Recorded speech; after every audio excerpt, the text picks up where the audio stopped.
Hey guys, Meesho থেকে আমার parcel চলে এসেছে আজকে, আর সেটি তোমাদের সাথে শেয়ার করব।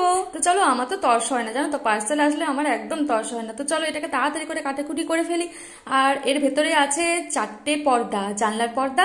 আমি এটা অর্ডার করেছি, আর এই পর্দাগুলো ফার্স্ট টাইম আমি অর্ডার করছি, জানি না কেমন এসছে, কিন্তু দেখে তো মনে হচ্ছে ভালোই আসছে। আরে বাবা, আমার তো মন জিতে নিচ্ছে, প্রিন্টটা এত সুন্দর এসছে, আমি রিভিউটা যেমন দেখেছি তেমনই এসছে।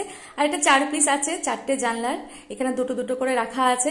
আর দেখি এর কোয়ালিটিটা কিরকম। আর এই কোয়ালিটিটা তো দেখছি খুবই ভালো, আর ব্লুর সাথে সাদা ভীষণ সুন্দর লাগছে দেখতে, আমার জানলার সাথে খুব সুন্দর মানাবে। আর এর কোয়ালিটি খুব ভালো, আর শাইন দিচ্ছে, খুবই পছন্দের হয়েছে আমার। আমি এতটাও আশা করিনি যে ভালো আসবে, এই প্রথমবার আমি এই জানলার কভার অর্ডার করলাম। তো দেখি, ভাবছি এবার দরজার কভারগুলো অর্ডার করে ফেলবো, কিন্তু হাতে তো পাচ্ছি না, লাগাবো কি করে। যাই হোক, আমার খুব পছন্দ হয়েছে, তোমরা ঝটপট তাড়াতাড়ি করে অর্ডার করে ফেলো। টাটা।